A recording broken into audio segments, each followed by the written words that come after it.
Hi guys, and welcome back to the podcast.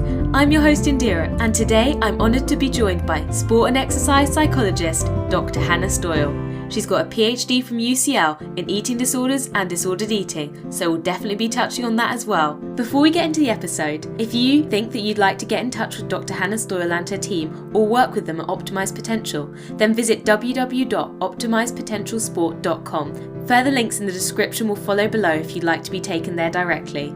It was an honour to have someone as qualified and experienced as Dr. Hannah Stoyel on the podcast. And if you're listening on Apple Podcasts or Spotify and you've been enjoying the show, please be sure to leave a rating and review. This really helps let me know what you guys like. Okay, let's get into it.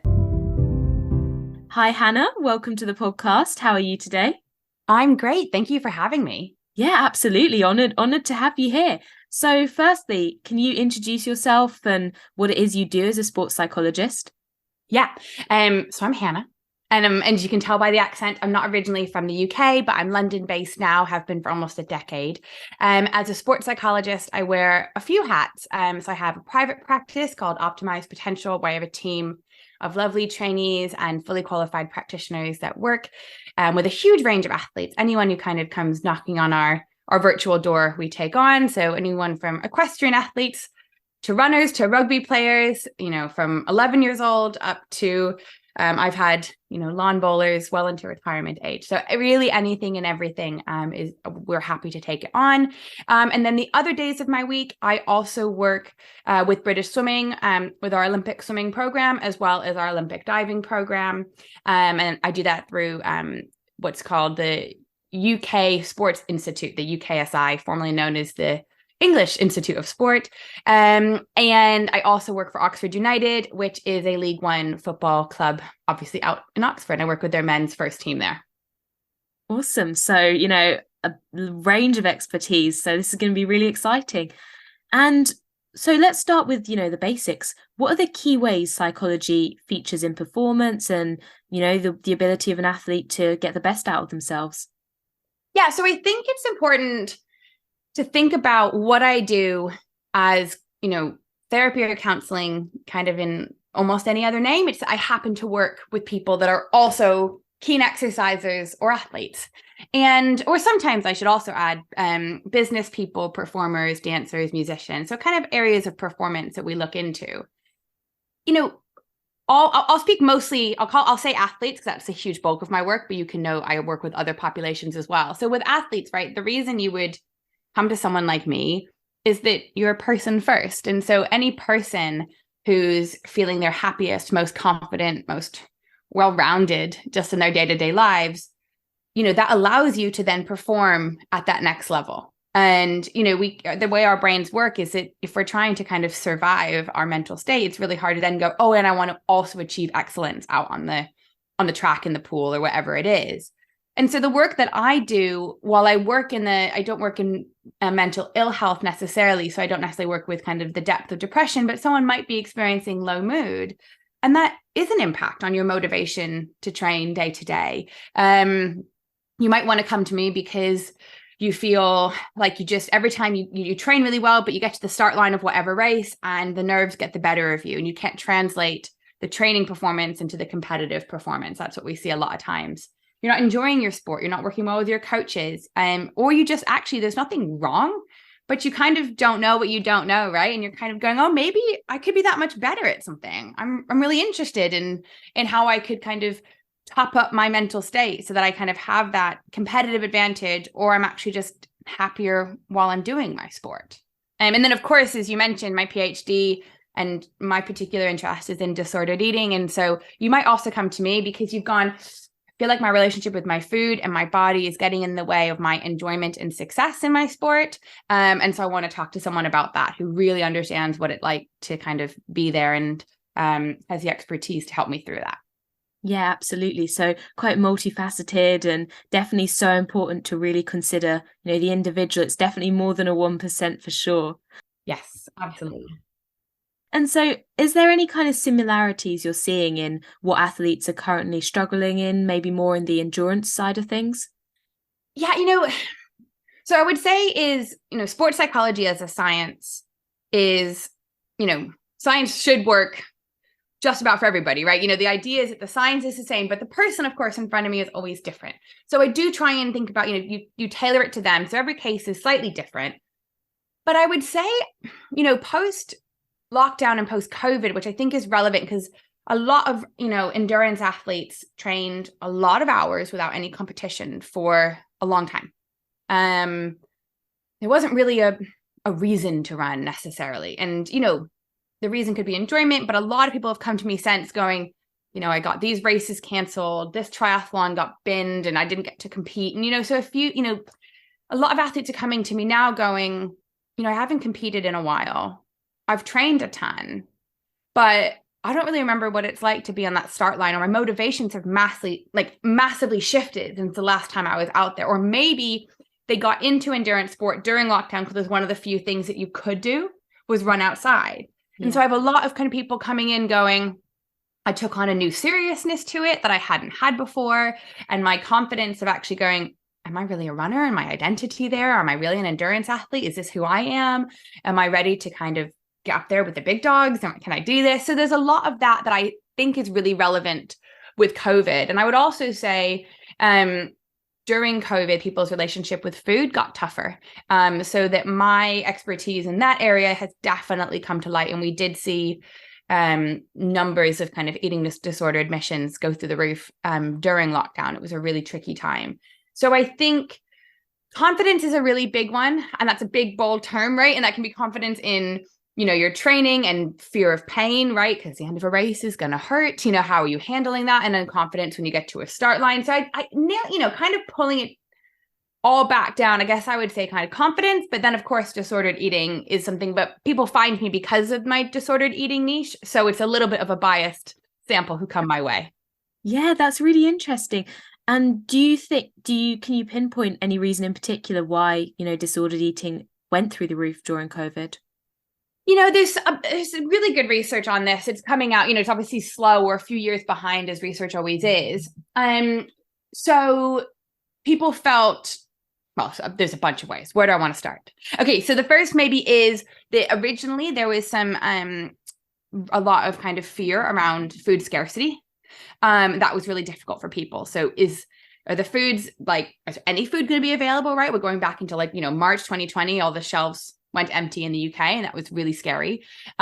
People who have safe foods, whether it being a sensory safe food or a safe food due to an eating disorder dealing with restriction, that maybe wasn't available. And that's incredibly scary and difficult. People who didn't feel confident cooking, then all of a sudden couldn't go out for food. It was really complicated. So the anxiety around kind of food scarcity went up. And when we have that fear around food, disordered eating goes up as well. We also had people who, got taken out of their day-to-day routine. We are routine lovers as humans, and that going away is really hard. And potentially, for a lot of the swimmers I was working with at the time, they couldn't swim, they couldn't train. And the media, and well-meaning athletes may have said online, well, if you're moving less, then maybe you need less calories and less fuel. And that can get kind of, the brain is tricky, right? And so when you're in a completely out of control situation, such as a global pandemic, but you're an athlete and you can't even do what you love, but you can control what goes into your body, it's pretty easy to see how people slip into these habits that in the short term feel really good, but long term are really detrimental to our physical and mental health. So, I think that was a big part of it. People were in stressful situations. You had people of kind of the exact ages in which disordered eating and eating disorders tend to take hold in adolescence, all of a sudden spending a lot of time with their parents, not enough time with friends and social spheres, which is super important for adolescents, uni students stuck at home. So all of these reasons, I think we just saw so much more disordered eating behavior as a way to cope with the absolute chaos that was. Yeah. Yeah, I mean, that totally makes sense. And I think a lot of runners are kind of, somewhere in that perfectionist range or, very heavily dedicated. Would you say there are, common personality traits and ways of thinking or potentially mindsets that you see amongst the endurance athletes? Yeah, there are. And there's a very old paper now from early 2000s that talks about the traits that you'd see in anorexia nervosa kind of mapping over with kind of athletic people who are elite athletes. And it's interesting, right? you can't predict who's going to have an eating disorder, and you can't create eating disorders. But there are certain things that we know don't help. And if you are someone who tends to be more perfectionistic, really driven, if you're going to be someone who wants to do everything to the best of their ability, that can include diet as well. And so it can go too far, quite frankly. But I think what's important to realize that the strengths that make someone a great athlete, right? So you think of strengths in a curve, and there's a sweet spot for your strength. Yeah. Okay, for example, I'm a really talkative person, is what you'll get a sense in the podcast very quickly. I can talk forever. And that talkativeness is when in the right context, that strength played to the exact right amount, that key part of that peak of that curve. Great. It makes it easy for people to come meet me. I think people don't feel quite very intimidated. They don't have to fill the silences. I'm happy to do it for them. Great. Now, if I walked into a meeting with my bosses and I didn't shut up, I would have massively overplayed that strength, and it would be entirely inappropriate, right? And so strengths, when they are in the right context, played to the right amount, are great and amazing, and we should always celebrate them. So it's just learning those kind of perfectionistic tendencies, those driven tendencies that a lot of endurance athletes have. It's making sure we channel those and put those in the parts of their lives that serve them, where it's really helpful. It's not that we ever want to kind of dampen someone's spark or like dim their light. We just want to help them realize, okay, this isn't the space where we need you to be perfectionistic. That's not the point. That's actually not how nutrition works, and things like that. And that's not how being a human works. Now, it might be how being an elite athlete is, but you are more than just an athlete. You're a person as well. So how do we kind of make that all work for someone?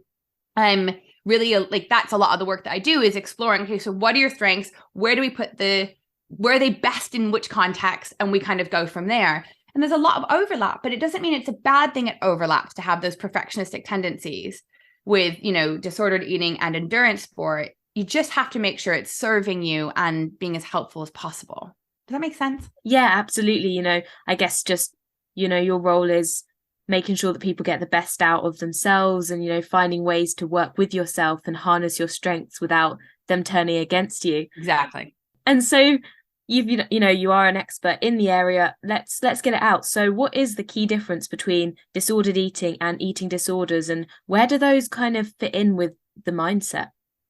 Yeah, such a good question. And it's confusing because a lot of people will say eating disorder when they mean disordered eating, and that's not helpful because that's just not quite right. So basically, an eating disorder is a clinically diagnosed condition. So those are things like binge eating disorder, bulimia nervosa, anorexia nervosa, and several others. But those are the ones people usually hear about. And the population who are affected by a clinical eating disorder is about 1% to 3% of the population. It's not a huge number, luckily. So these are really serious, and these need to be treated by a multidisciplinary team. So we need doctors and psychiatrists and clinical psychologists involved. Normally, a sport and exercise psychologist wouldn't be involved there. Sometimes, in a rare case, if you have someone who feels that they really want a sports specialist on their team, I may get involved and work alongside that team, but I wouldn't work kind of solo in that area. And you'd have an eating disorder dietitian and things like that really make sure that the process is closely monitored, because there is such a physical ramification for eating disorders. We need to be sure that the heart is okay and that the body's doing all right as we heal from this mentally as well. And a lot of time people with an eating disorder need to take a real step away from their sports, which can be really hard. And something we can talk about how we manage that. But, it's this is luckily quite rare. What we do see, unfortunately, quite a lot of is disordered eating. So we think of it all on a spectrum. So we moved kind of down the spectrum back towards healthy eating. So kind of eating disorders on one end, healthy intuitive eating on the other. Disordered eating is kind of in this middle area. And what's confusing about disordered eating is it's just considered subclinical. So it's a subclinical disorder in which people are worried about what they're eating, what their body looks like. So similar to an eating disorder, but you can think of it as not quite as severe. What's complicated about that is, so for example, with bulimia nervosa, we see binge purging behaviors. So eating a large amount of food in an uncontrolled way in a short period of time, and then compensating for that binge. And we purge it either through self-induced vomiting, laxatives, exercise. There's a few categories of ways that people purge and compensate. But, if you're doing that 2 times a week, you can meet the criteria for bulimia nervosa and a clinical eating disorder. If you are quote unquote only doing that once every 6 weeks, you no longer hit the criteria for bulimia nervosa, at which point it's considered subclinical and it's disordered eating. And that's really tricky because that doesn't mean that person isn't suffering. That doesn't mean that person doesn't deserve treatment. But the way that our funding is set up in the world, not just in the UK, is, the beds go to the sickest people. And that's really, really upsetting. So classifying what's disordered eating, because disordered eating can also look like, skipping meals, going, I don't think I deserve that meal. I'm going out for dinner later. I'm not going to eat until then. And, we've all seen the TikTok craze of like the almond mom, right? Disordered eating can also look like, oh, you're craving something sweet. Oh, have a handful of almonds. Like, oh, that can also be disordered eating. So it's a huge range of what is and isn't disordered eating.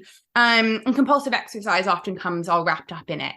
So the population that suffers with disordered eating, it's hard to measure because there's no clear definition, because it's a huge range.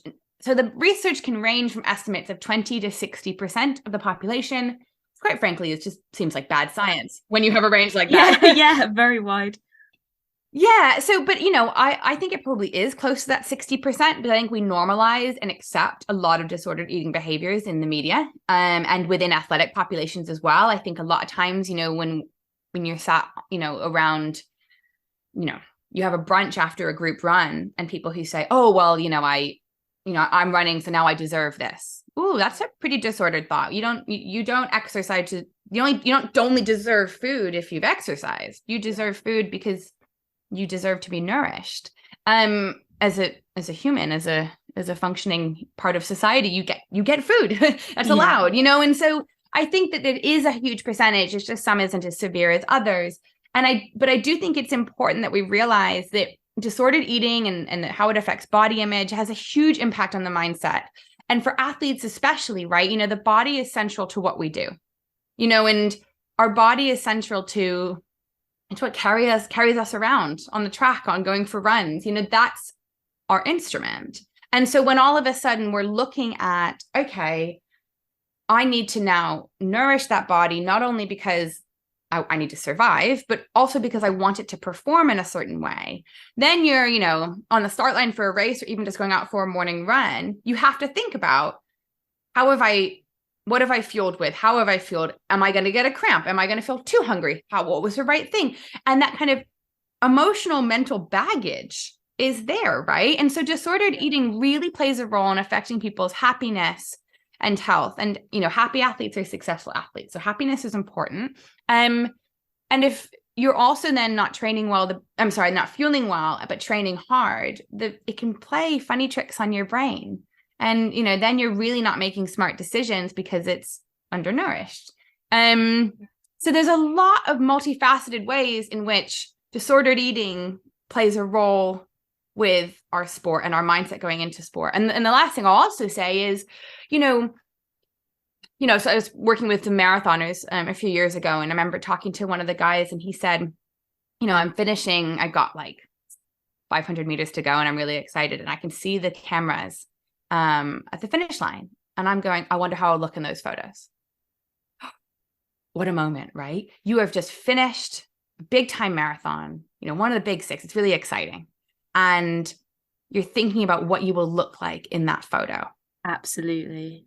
When it comes to these moments, we have to realize that kind of, the brain is, shouldn't, which is a strong word to use, but shouldn't be thinking about that. But if it is, think about how that's detracting from the excitement, but also the performance of the sport. If you're going for a certain time and your brain is thinking about, how do I look in these shorts? Is my shirt sticking to me? What do I think?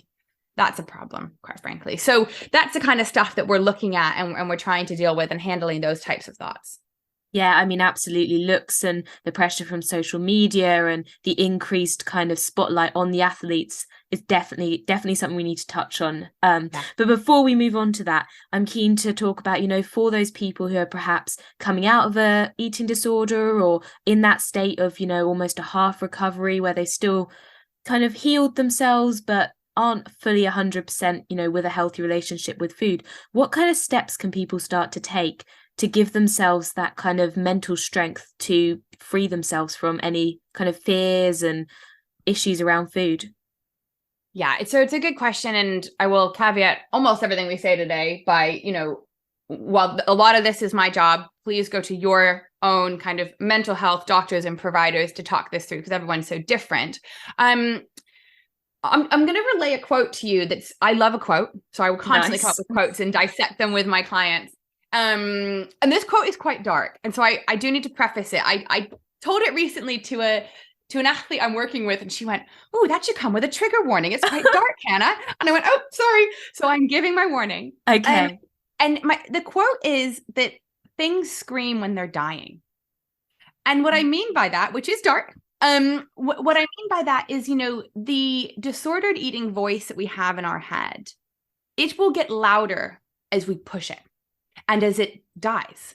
So it will yell at you and say, "You can't eat that. You shouldn't eat that. You are a bad person for eating that. This is wrong. You are wrong. You will fail. You are failing." Whatever your disordered eating voice sounds like. And so I often encourage people to remind themselves that disordered eating voice or eating disorder voice, if that's where they're coming from as well, is not them. It's a part of them that came through, and it can be helpful to name that voice. And so that voice is playing a trick, but we want it to die, quite frankly, that part of us, we go, no. Yeah. So it will scream while it's dying. And so when we eat that, fear food, when we push that, when we challenge ourselves and we go, "I am going to listen to my body today. I was going to do an 8-miler. And then I realized I'm not up for it. So I'm going to walk it. I'm going to do 3 miles. I'm going to walk the last, 4K, whatever it is. I'm going to really slow it down." That kind of revolutionary going, "I'm actually going to listen to me as a person, not my disordered eating voice." That disordered eating voice is going to get mad. So be prepared for that. So I think that's important, and realizing that doesn't mean you're doing something wrong. It actually means you're doing something right. We're actually always looking for that point at which it's uncomfortable, because progress only happens when we're uncomfortable. Yes, so true. And I always remind people, right? You can do hard things. People come to me and they've run marathons and all these things, and they go, "I don't know if I can not listen to the voice." And I go, "You've done so many hard things. You can do this one as well. You can handle the discomfort. It's okay." So we work on that. I would also, challenging things that scare you, great. The other things that you can do is just kind of noticing coping strategies. So, we turn to disordered eating behaviors, and that's because our brain is looking for a way to cope with other stresses. It's never really about food. It might feel like it is in the beginning, but it's not. Our brains look for ways to feel good. And that's natural, right? Our brains don't want to feel bad. And in the short term, maybe it's a binge or it's restriction, whatever it is, our brains go, "Okay, I'm good," because I focus on that rather than something else. And I feel good that I'm, in the binge, I'm feeling good that I'm binging, or with the restriction, I'm feeling empowered that I'm restricting food, or whatever it is. And in the short term, it does work. In the short, minute moment, it feels good, right? It feels good. Problem is, it doesn't feel good for very long. And it's really detrimental. So, I would encourage people to think about, what might really be the reason why their brains are searching for a coping mechanism, and it can be a huge number of range of things, but that's what you want to go to your therapist to work on. That's what you're really trying to explore and go, "Why am I searching for this? What's going on?" You're never choosing to, disordered eating disorders are not choices, they're illnesses. So no one chooses to do any of this. If we could all just stop and go on our merry way and, rationalize ourselves to stop doing this, I would definitely be out of a job, as would every other psychologist.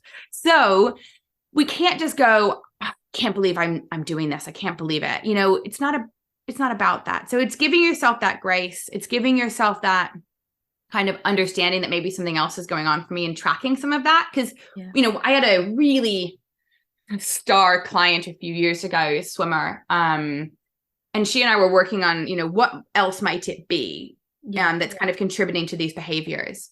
And she came up with this idea of basically she drew little empty cups in a notebook. A cup for social, a cup for school stress, a cup for work stress, a cup for training stress, a few cups. And she looked at, had I filled that cup today? Was it good? Did I get enough of that in? Did I sleep enough? All these things. And after a few weeks, she would notice that, you know, her social cup would be low. And then disordered eating behaviors would start to emerge again.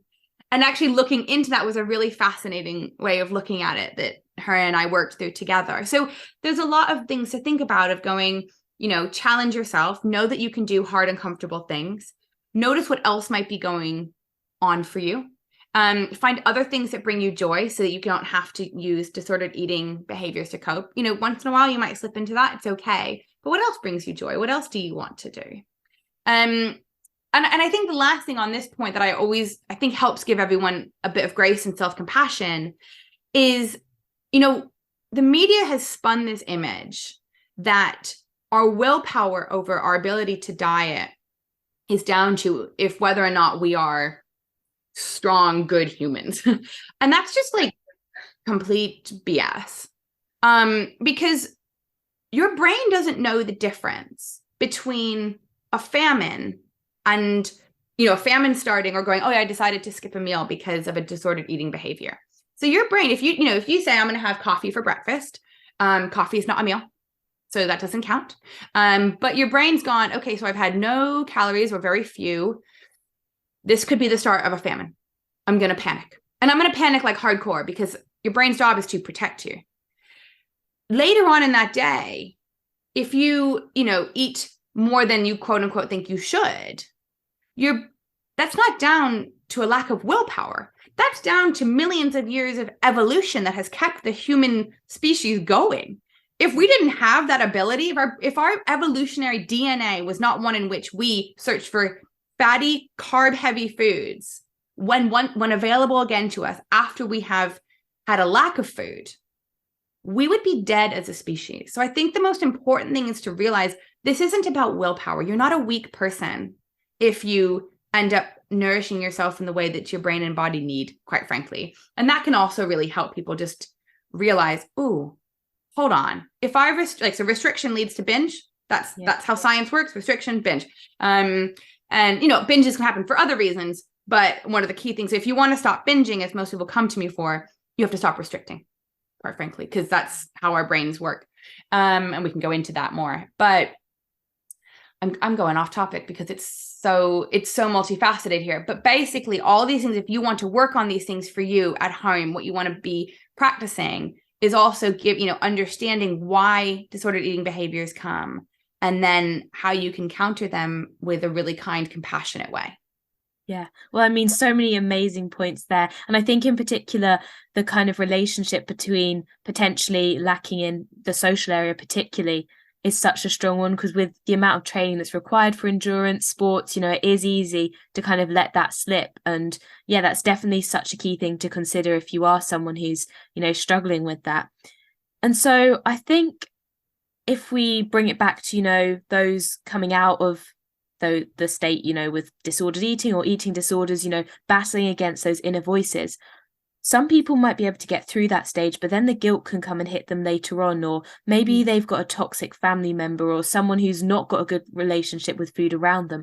How can someone in that position continue to move forwards and keep making progress? Yeah, the guilt's a really interesting one, and guilt does come. It's a strong emotion that a lot of people discuss with disordered eating. And guilt is an emotion that is helpful when we've done something wrong, right? If you steal something, you should feel guilty. Yeah, that's not really a nice thing to do.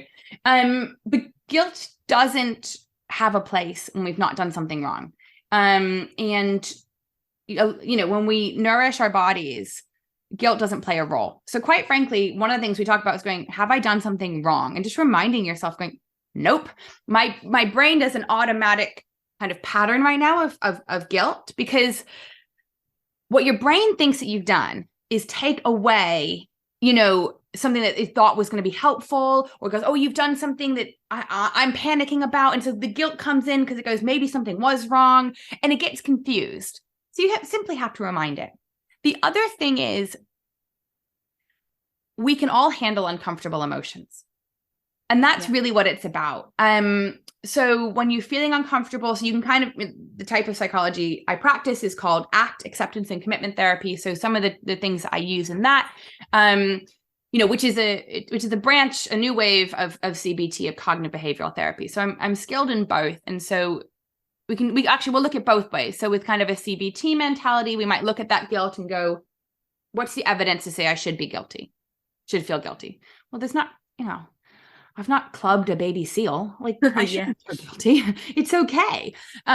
So, kind of countering that and creating other thoughts to kind of counter that guilty feeling and coming up with them way ahead of time. I'm a big fan of cue cards and kind of cues around the house and things, because once your brain has entered that guilt phase, it's not going to want to hear the good stuff, and it's not going to have the rational ability. We're full into emotional brain at that point. So I often ask my clients to get, while we're sat in a session, going, okay, let's get rational brain to set up a few things so that when we're in emotional moments, we can just refer to whatever rational brain set up for us. So, a little reminder of things like that. That guilt as well, if we're thinking more of an ACT perspective, we can think of thoughts as leaves on a river, and go, okay, gonna let those leaves just float down the river. I've noticed it. I've named it. I've gone, oh, I feel guilty. Okay. And we let that keep going, and you get a choice in that. And I think that's what's really most empowering, is remembering and practicing. These things take a huge amount of practice. Yeah. It's, easy to say it right here and now, right? But, that guilt comes in and you go, all right, I've noticed it. I've named it. It's uncomfortable, but I get to choose whether or not I take that guilt, put it into my back pocket and carry it around with me all day, or I even choose if I'm going to wear it as a hat and cover my eyes with it, whatever you want to do with that guilt.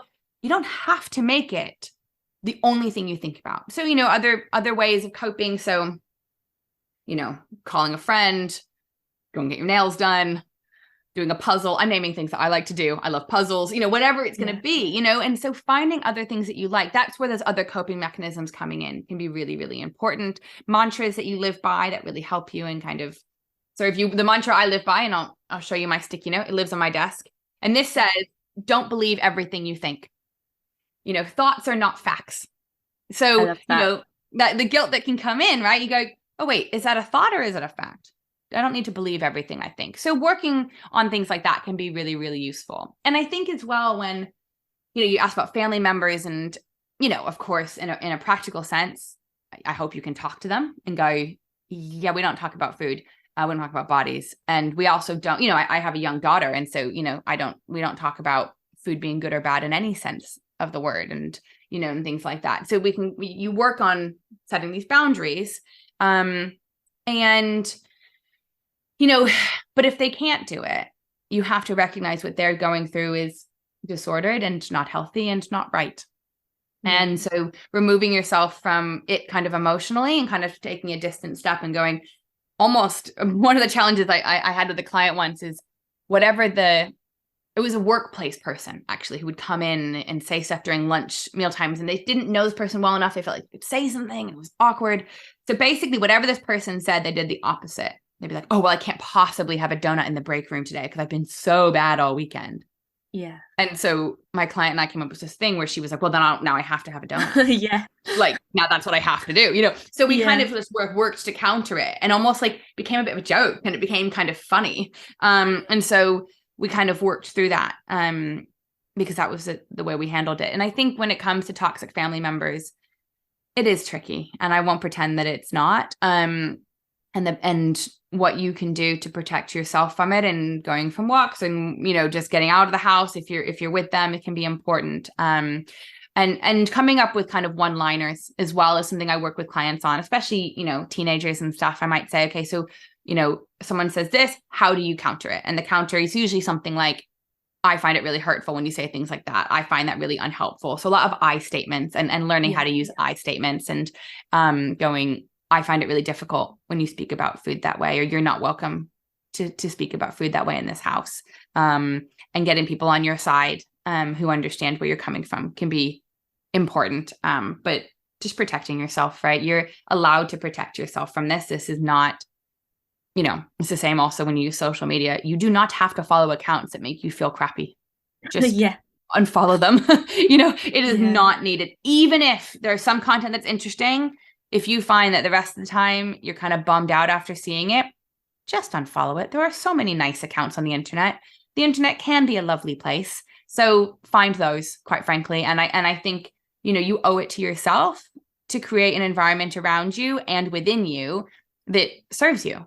So why wouldn't we create that? We would do that for our best friend. So why wouldn't we do it for us? Yeah, absolutely. Yeah, such key stuff there. So what you're saying is it's really about, acknowledging the feeling and then taking the empowerment from knowing that you can decide what you then do with that feeling, and kind of consistently chipping away, having those things in place in advance so that when you're in the crisis situation, you're able to override that emotional brain with a definitive action. Oh, so perfectly summarized. Will you come along to sessions and summarize my long-winded bits for me?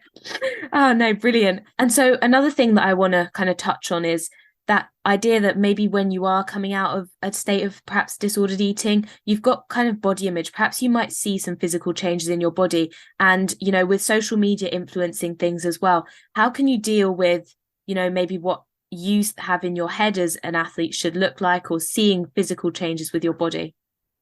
It's a really good question. And actually how you asked that was perfect. This, like, what an athlete should look like.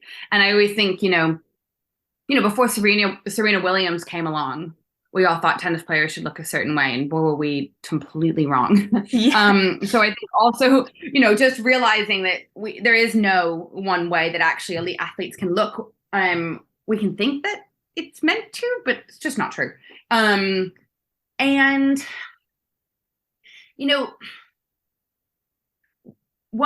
a few things that we can do as an athlete. And it's to be sure that when you look in the mirror and you're thinking about your body, we don't think about our body in component parts. We don't say, oh, I don't like how my thighs look, my stomach look, my arms look, whatever. Your body as an athlete is there to work as an entire functioning thing. And it's an incredible thing. And it's there to, deliver a physical performance that is well beyond the average, And so I think realizing what your body does rather than what your body looks like, it can sound basic, but that's really important. So thanking our bodies for carrying us around, for getting us through those miles, for, pushing on another day, even when we weren't sure if we could do it. Our brain can go, I don't know if I can run today. And then your body's like, I got you, boo. I'm here. I can do this, and like, we should thank our bodies for that. That's amazing. So I think that, really realizing what our bodies are there to do, and that, as humans, we are lucky that this kind of sack of flesh is what we have to inhibit, that our soul and our being inhibits and it can deliver performances. Like, that's great. What it looks like is so unimportant. And that can sound kind of grand, but that's, I think, the basis of a lot of kind of body acceptance and things like that. Practicing saying how much you enjoy your body can be really important. We don't say it out loud very often, but just being like, oh, I'm feeling like so good in my skin today. I'm loving this. I'm loving that about me. That's really important. The other thing is to acknowledge that fat is not a feeling. A lot of times I have athletes who say, well, I feel fat. Well, fat's not an emotion. It's not a feeling. It's not how that works. So we go back to actually thinking about, okay, so if we are feeling fat, what do we actually mean? What else might be going on for us that, is eliciting our brains going, hey, I'd rather just say we feel fat, or I'd rather just focus on this rather than the reality of what we're feeling. And, that kind of trick your mind plays where, last night I felt great about my body, and in the morning now I hate it. Like, your body hasn't changed overnight. So it's not about what your body looks like. It's really it's in your head. It's in your brain. It's always funny when as a psychologist, I say it's in your head. But, it is, and so it's realizing that what we have is not an issue with what we actually look like. It's not an issue with our weight or shape. There's something else that's going on for us. We need to explore and give ourselves the time to think about it, and what we need basically from that. So, and I think, again, like with social media, right? You don't need to look at photos that you find particularly triggering or difficult. And deciding that other people decide what you should look like is bizarre, quite frankly. I can't believe that we let people do that to us. And everyone has beauty standards, and that is the reality. For all of time, there have been beauty standards. But I think if you start to realize the billion-dollar diet industry and what it's been doing to us, and you can start to pull back the veil, kind of go, oh, wait a minute. Oh, wait a second. I'm not sure this is true. This is diet industry talk. This is crap. This isn't true at all. And then you can, again, go back to separating thoughts and facts, right? So you go, ooh, turns out that's not a fact. It's actually diet industry bullshit. And actually, that's what I'm not going to pay attention to it. And, when we're standing in front of the mirror, we're looking at photos and go, I don't look like that. Again, we go back to going, what feeling do I feel there? So maybe I feel anxiety, or maybe I feel sadness, or maybe I feel jealousy. And we acknowledge the feeling and we go, I'm allowed to feel however I want to feel. All feelings are valid, but this one isn't really serving me. And it's not really linked to anything factual. So I'm going to let it go past. I'm going to have felt this uncomfortable emotion today. That's incredibly uncomfortable. And I wish I hadn't had it. Yeah, sure. But I'm going to let it keep going. And I'm going to choose another direction in which I'm going to focus my energy. And I'm going to go from there, basically. Yeah. And, some people, they feel that, they need to be, look a certain way, or they benchmark their level of fitness or ability to perform based on a certain way of looking. And they may find that follows through. Is that more than to do with the mindset around it? Is it not to do with the way they're looking, but to do with the fact they've then built it up in their head that if I look this way, I'll run a certain way? Is that the power of the mind? Yeah, I think so. And I think what's incredibly tricky about the world in which I work and the world in which we're talking about is, if someone starts to lose mass, as they train for a marathon, let's talk about that, and the physics are that initially someone might get faster because of the weight loss. Yeah. And that can be real, and that's hard because the brain goes, oh my God, it's working. Yeah. And we go, cool. And we start to reaffirm that kind of belief system. But what's important to realize is we're talking short-term versus long-term. So we're talking, yes, short-term gain, but long-term, like a real lack of longevity in the sport. So if your goal is to be the best marathoner possible in the next 3 months, and you are not interested about what comes after 3 months, fine. And I say that because that's no one anyone's goal, right? That's not the point. The point is to run to see how far you can get in your career, and also just to have a passion and an interest well beyond your competitive years potentially. And to, if you're in a position where you're interested in children or grandchildren or whatever is going to come your way, or playing with your nieces and nephews and all these things, hold on a minute. That's why we're active. That's why we're fit. It's about longevity. And maybe we just really enjoy running. We don't want it taken away from us. I knew a woman once who cracked her femur bone from underfueling. And, they can lead to real detriments physically and mentally. So yes, in the short term, you're right. It can feel good. And the confidence that can come from feeling like you look a certain way on the start line is true. It can really help. But what I will say is the brain always wants more. And so if someone can kind of get to a weight or shape that they feel confident and good about, and they can be flexible with it, it all comes down to kind of flexibility, mental flexibility. And they can go, yeah, I'm not always going to be this exact weight. There'll be times when it's wedding season and I'm going to a bunch of weddings, and I'm going to eat more than my body needed to perform that day, but I'm going to eat what the right amount is for someone who's in wedding season. And I'm going to have a bunch of cake this month. That's okay. If you remain very rigid about things and go, I can never change this weight, and I can only lose weight and gain muscle, and I can only go down, and I can only, I have to keep going. If I was fast at this weight and shape, I'll be faster at this weight and shape, and not realizing that there's nuance to that. That's where the danger can set in, because, doing something more isn't necessarily better. We're going back to that sweet spot, that curve. There's a special sweet spot that we always need to find. And that's true for so much of psychology. And so I think that if people can realize that's what we're talking about, and what do they really want long-term versus short-term, what can they be flexible in what they do? You absolutely can eat healthy like an athlete. That's not what I'm not saying you can't. But the question is, when you get to Christmas Day, can you enjoy a Christmas meal with your friends and family and go, yeah, of course I'm going to have, I'm going to have 7 pigs and blankets right now because I can. Yeah, and I absolutely. love that. That's your thing, right? So it's realizing that you're not meant to be only athlete you 24/7. There are times when you are human you and you need to be nourished, and you need to nourish your soul as well as your body. So I think that's kind of what we're talking about. And the power of the mind is that, yeah, you can feel better on a start line looking a certain way, but you want to just be very careful with that. Yeah. And, excellent stuff there. And you also mentioned that concept of identity.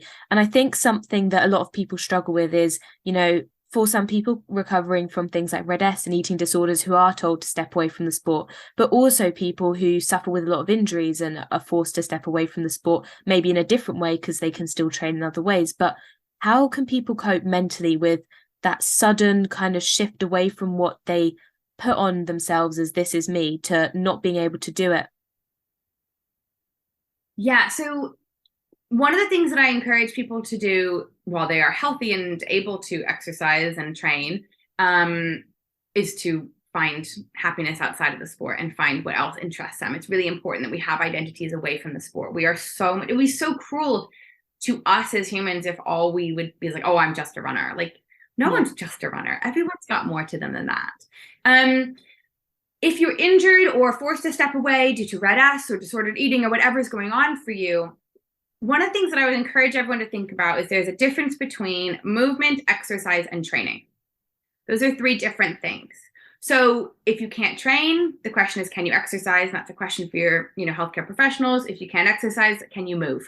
And movement can be, yoga, it can be Pilates, it can be a lot of mindfulness, actually movement is like of the mind and the brain.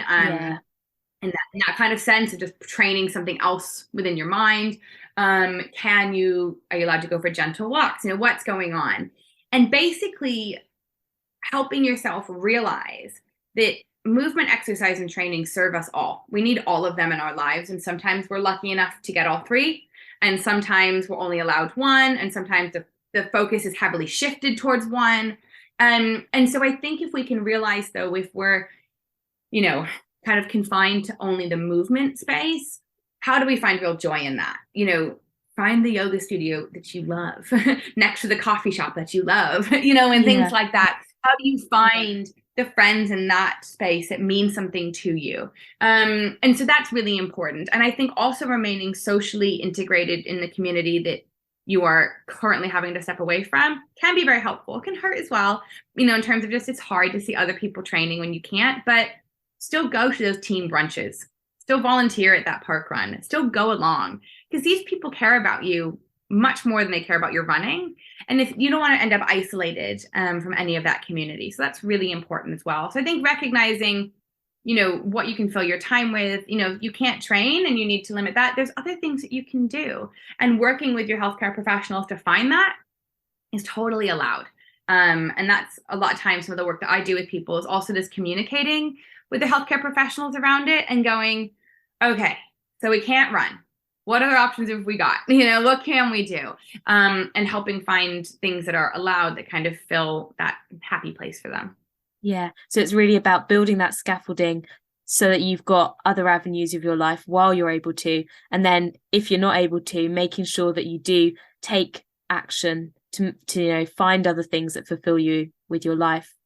And so I guess if we look more onto the training and performance side of things now, how can someone deal with, say, coming back from a bad race or, a series of training sessions that haven't gone well? Yeah, so there's a few things I would think about. So let's do bad race first. So you've had a bad race.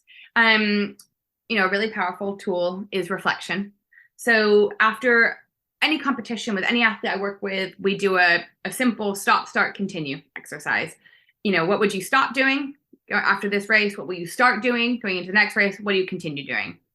And it might go, well, I need to stop how nervous I was before my race. It's obviously easier said than done, so we would explore that. I want to start using some techniques that help with the nerves, but I want to continue my hydration. I think I nailed the hydration at least. That I was happy with, and so you reflect on it. It can be about anything, and really establishing, what went wrong and what went right is key, because in sport, you're always allowed to make mistakes. We just don't want to make the same mistake twice, and that's how we think about it. So if we're learning something, we made a different mistake, fine, that's okay. But we just want to keep our eyes on the long term and going, how does this serve my long-term goals? And that can help us get through a short-term setback. If you have a series of training days that are rough, I would encourage everyone to step back and look at the trend, is something I do a lot of times. So over the course of your career, when you were 12, what times were you running? What are the times you're running now? What's the trend look like? And if it's generally trending upwards, you're good. We've all got bad days. Don't worry about it. There's quite a famous, I can't remember who it came from, but the rule of thirds. You're going to have 1/3 amount of training that's okay, 1/3 that's absolute crap, and 1/3 that's great. So we only get a 1/3 that's great. So don't worry too much about it. And looking at the trends of it all is really amazing, because if you zoom in on that trend, how well you've been doing. If you zoom in really close, you'll see a lot of ups and downs, ups and downs, ups and downs. You zoom out, it's a nice line. Gosh, I'm great. And when you look at the trend, you go, okay, is that trend kind of leveling out? Is it not actually improving like it used to? We can ask that question, but you don't want to come at it with criticism. You want to come at it with curiosity. Whoa, why is that? What's happening there? Because if you think about like a puppy, right? If you criticize a puppy, all it does is put its tail between its legs, cower its head, and go back to, just kind of sits in its bed and is all sad. That's not helpful. That's not going to make you better tomorrow at the next training session. And you just yell at yourself. But if you go, whoa, what's happened there? Why is this happening? Can I talk to a friend, a coach, a teammate, ask myself, why am I just not training well? Then we can get curious and we can make changes. So I would really encourage everyone to come at it with like curiosity, look at the trend, not make any kind of snap decisions of like, well, I'm just going to train even harder. I'm just going to go again because that wasn't good. Because very likely that's a criticism, that's not curious. And it's very easy to go back to what our emotional brain goes, oh, this will solve it. So again, I would encourage the rational brain to come up with some ideas now going, if training starts to go badly, here are the things I know I might need, and go and have a look at some of that as well. Yeah. So really keeping the bigger picture in mind overall. And so, you mentioned there criticism versus curious, kind of almost on the same spectrum, but different perspectives of perhaps the same core issue. I guess the same could be applied to, say, anxiety and excitement around a race, or even training sessions for people who've put or got to a point where they've put so much pressure on themselves going into a race or going into a session, and then therefore start to perform badly or lose their enjoyment for it. How can they kind of come back from that point and kind of lid that emotion and keep it at a useful and sustainable level? Yeah, and the word useful there is exactly right. Because, you want some nerves. Some nerves are good, right? Little nerves on race day is a great thing. And actually, we're back to a curve, back to this arousal curve. If you're kind of too bored and not excited, it's a training day. You're like, oh, whatever. Our great experiences come from the times where we feel that pressure, and, pressure creates diamonds, right? So we welcome pressure. Pressure is a privilege, all these things about pressure that we know that we want. But if it goes too much, then it does become difficult to allow our rational brain to remain and to run the tactics that we want, to run the race that we want. And that, so many people see it, right? You start running and all of a sudden you look down at your watch and the excitement of the race and you are way faster than you should have been in those first, for few K. It happens to everyone. And so it's all right. And then you can panic about that, and then it can all spiral. So there's a few things that you can do on the start line, or leading up to the start line, I should say. So the first is a pretty established pre-performance routine. So this is kind of as long as you want it to be. Most people do it a few hours before race, maybe an hour before race. It can kind of gently start the night before if that's something that feels better to you. And a pre-performance routine is a flexible, so it's got to be flexible because things change, but kind of a flexible scaffolded idea of like what I'm going to do pre-race. Okay, so I'm going to do, and it's everything, right? So it's mental, physical, logistical. The night before, I'm going to pack my bag. I'm going to put out the kit I'm going to wear in the morning. I'm even going to lay out the bagel, peanut butter, and banana that I'm going to make in the morning before I go out. This is what I'm going to have, and things like that. And it has to remain flexible though, because if you're running a race in Tokyo, that may not be the breakfast on offer. So, whatever the breakfast is going to be, and then you go, okay, I'm going to go to the race at this time, and this is a point at which I'm going to, do my warm up. I'm now going to do my deep breaths because that makes me feel calmer and more ready. I'm going to get, you establish that. And that is a real experiment. What works for you? You start with what you've already been doing because you don't need to reinvent the wheel. And then you just learn to tweak it. And because if you can make the process the same, just about the same, wherever you go, whatever race you go to, you have a better chance of controlling the arousal levels, the anxiety levels, and it's replicable. Because processes don't care about pressure. You still eat breakfast even if you're nervous. You still do the warm-up even if you're nervous. And therefore, when you start racing, you've at least put the plans in place. Yeah. And if you're someone who gets too nervous, there's a few things that you can do pre-race. So one of the best ones, as I mentioned, breath there, is deep breathing. And it's funny, right? Because when people tell us to take a deep breath when we're panicked, we're like, shut up, I don't want to. And the reason our brains don't want us to take deep breaths is if you imagine you're on the start line for a race and you're about to run and there's a lot of people around you, there's a lot of eyes on you, and you need to start going, and your breathing automatically is going to get faster. Your brain, the kind of fear center in your brain, doesn't know, and actually I'll call it a cave person brain. So that kind of cave person brain, that primal part of you, doesn't know that as you start running, if that kind of pressure you feel to keep running for the next 4 hours of your marathon or whatever it's going to be, it doesn't know if you're being chased by a tiger or you're running the London Marathon. How would it have any idea the difference? It wouldn't. It has absolutely no clue. So of course it's going to panic, wouldn't you? Yeah. And so I think that it's really important to realize that the pressure our brain feels, it doesn't know the context. So we have to give it context. And the ways we can give it context is by familiar routine, that pre-performance routine. And breath is really important, right? Because as we're talking now, I can ask you to take a deep breath, right? The human side of you can do that. 21st century human side of you can do that. Yeah. But also your automatic cave person brain just keeps breathing, right? I don't have to tell you to keep breathing in between questions. It'd be a problem if I did. You just breathe. And if we went for a run this afternoon, our breath would speed up because that's what our body needs it to do.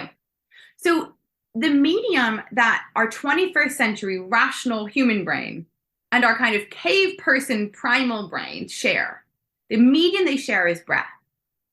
So if you can use breath to communicate the primal cave person brain that says, I'm okay. I'm not being chased by a tiger. I couldn't take a deep breath if I was being chased by a tiger. This is simply a running race, and I'm excited about it. And framing that kind of event that, I've said marathon a few times, so framing that marathon event as a challenge, not a threat, is what it's all about.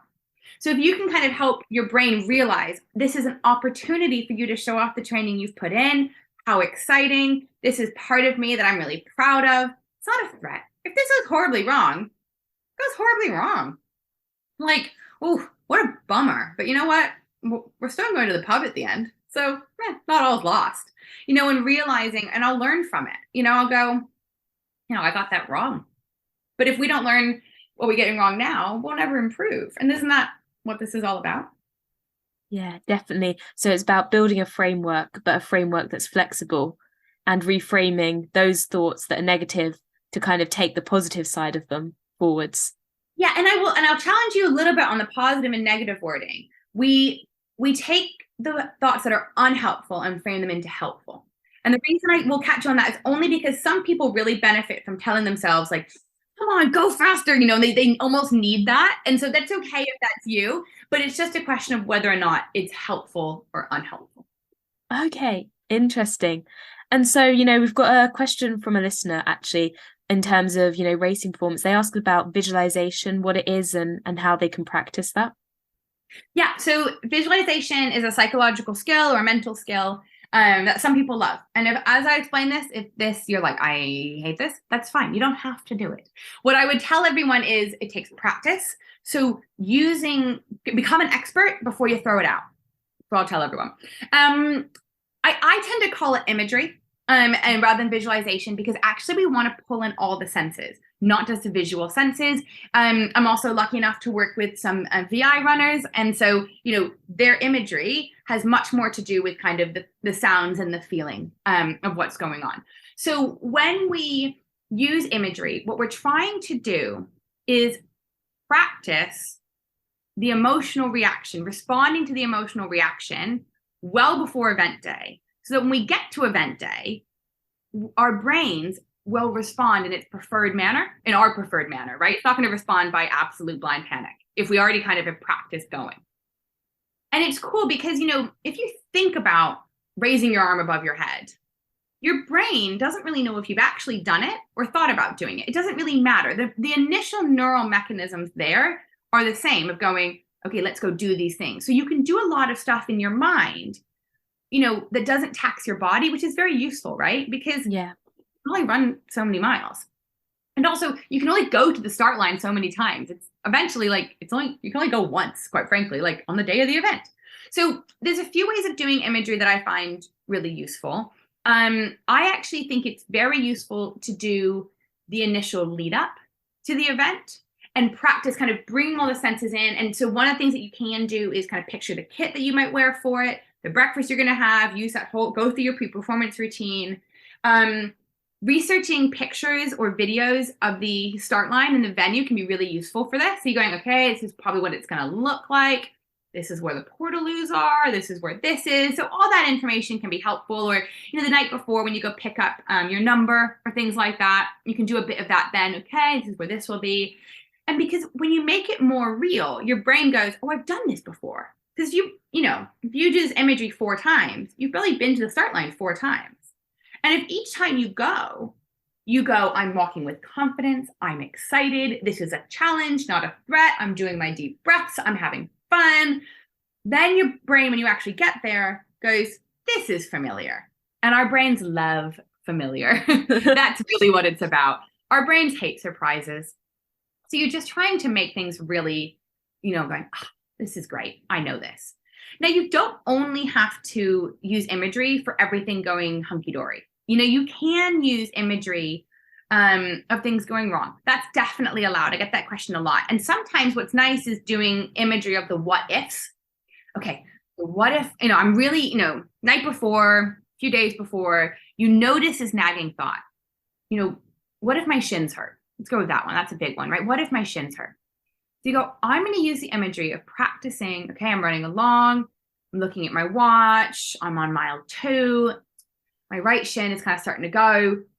How am I going to calmly and smartly respond to that? Because again, we've got rational brain with us now. How am I going to do that? Okay, I'm picturing, I'm going to go, I'm going to give it 8 more minutes. By the end of 8 minutes, I'm finding it's, you know, I set myself a number. If it's over 6 out of 10, I know today's not my day. And I need to get curious about my rehab treatment for my shins because something's not working. You know, okay, fine. I'm not going to panic about it. I know that, you know, this, that, the other might help. I've got different shoes at mile whatever. Maybe that's my what if plan. I'm going to change those, you know, whatever it's going to be. And so that can be really reassuring to people to kind of have a, you know, a quote unquote solution that feels good. So imagery can also be used for the what ifs. What I would say is what's nice about imagery is it also reaffirms this idea, this kind of basic term in sports psychology, which is control the controllables, right? That's what it's all about, control your controllables. And you can use imagery to practice the controllables and also letting go of the uncontrollables. So there's lots of ways to use it. And I would just, use as many senses as possible. You can stand up while you're doing it. First person or third person, doesn't matter. It really is entirely up to you. And it doesn't have to be the ideal situation. Some people love that and find it really helpful. But a lot of times just practicing the emotional response you're going to have can give you a lot of confidence going forward. When you first start doing it, try using it in your mind's eye. If you have a brain that doesn't let you do that, a lot of people who are neurodivergent aren't going to find that very easy. So you are definitely allowed to watch videos of other people running that race and kind of putting yourself in there and using that. That's allowed. There's lots of ways to use imagery. But I would just encourage you to you want the emotions there. So really kind of challenge yourself to bring that in. Okay, yeah, that's really interesting actually of you. Last year I watched a video of a race that I ran as opposed to actually walking the course, and it definitely worked. So you also mentioned there, having the what ifs and stuff. How does someone kind of make sure that they don't then put themselves in a box by creating some what ifs, and then maybe the what ifs don't happen, or one of their what ifs isn't there, and then they spiral? How can you kind of make sure you've got the flexibility in there? Yeah, and that's a key word, right? Flexibility. So the what ifs are used, naturally our brain will throw out things that's panicked about, because our brains are trying to protect us. And our brains want to problem solve at all times. Like that's really what our brains are designed to do.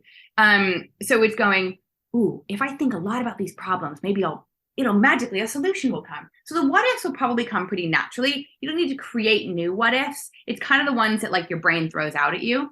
And really what you want to do is come up with basically a version of whatever comes to me, I will cope with it.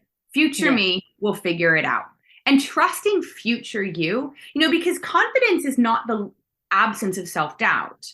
Confidence is leaning on previous experiences, but also trusting future you to cope with any new experiences. I love that. It's all it's about, right? So it's not, you don't have to be like, I can handle anything and I know how to do it. You don't. It's all right. We're going to feel like, I don't know what to do now.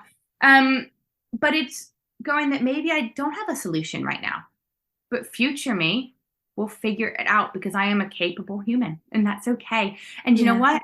Even if my solution is kind of not quite the best one in that moment, I'll learn from it. I'll figure it out. I'll go to the next thing, and the next time I come up against that, I won't make the same mistake twice. So I think that's really what it's about. It's coming, as the what ifs come up, there's a few specific ones to help you feel calmer. If they're helpful, okay, specifically, I'm going to do this, this, and this if these things happen.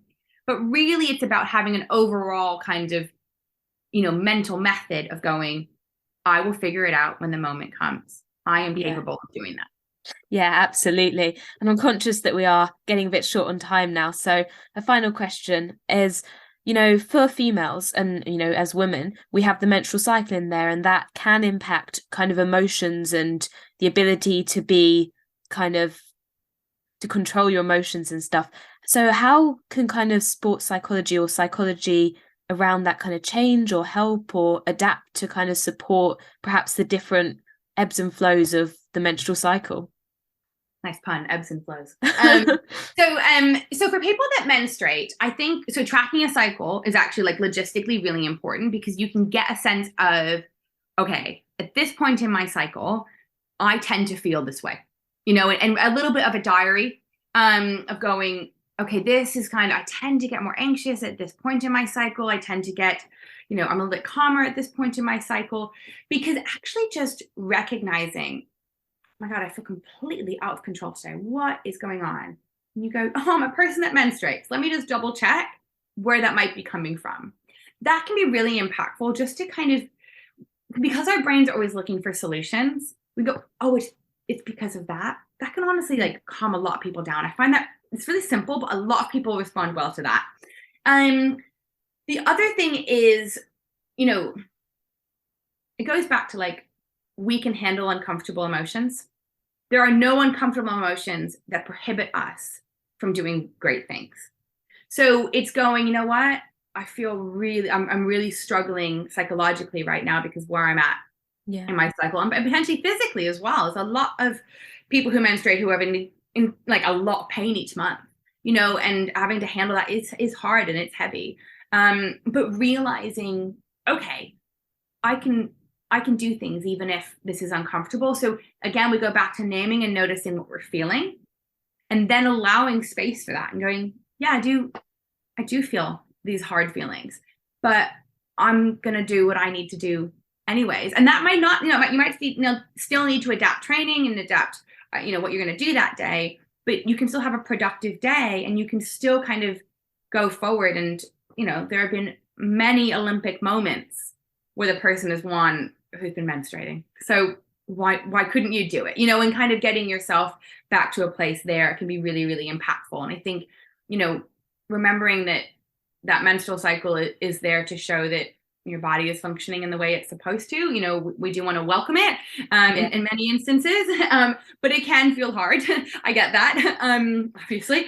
And so as a person who menstruates, it's not always feeling super welcome, but we can do amazing things with it. And I think actually taking a point of pride of going, I'm about to do this amazing physical feat while I'm bleeding. That is badass. Yeah. Undeniably, right? 100%. Yeah, awesome. And so I guess to wrap up now, a couple of quick fire questions. What would you say is, something that's really quick and really easy that an athlete, specifically a runner maybe, can implement to, immediately see some improvements to kind of their psychology around performance? I think I would go back to the breath work. That's a really kind of quicker fix of like, okay, because we just want rational brain to come to the fore. That's the idea. I will add in quickly that on the start line, a power pose can go a long way, right? Okay. When we're scared and we're nervous, we shrink. We don't want to take up space. And especially if you've been dealing with disordered eating or body image issues, actually taking up space, as I would say to a kid, be a starfish, not a clam. Starfish, not a clam. Yeah. And so take up the space, be there, because your brain will go, oh, I must be safe. I must be comfortable. I must be confident. We're taking up space. So that's the other thing. If you want a quick one, that's a good win. Okay, nice. Yeah, so hopefully see some more starfishes on the start lines. Exactly. What's maybe one of the biggest misconceptions you've seen from athletes? I think that you can only, see a sports psychologist if something's wrong. We can do a lot of firefighting in my job, but there's also a lot of stuff that you can do that can better you when there's nothing quote unquote wrong. And making sure that, what you want out of your athletic career is about you. And sometimes we get kind of caught in this like should mentality. I should eat this. I should look this way. I should see a sports psychologist for this. I should be doing this training. It's just not about anybody else but you. And I think that's a misconception that people just get wrong. And if you can come back to what you need and what serves you as the entire package that you are as human athlete performer, you can't go wrong. Yeah, for sure. Really knowing you and what you need.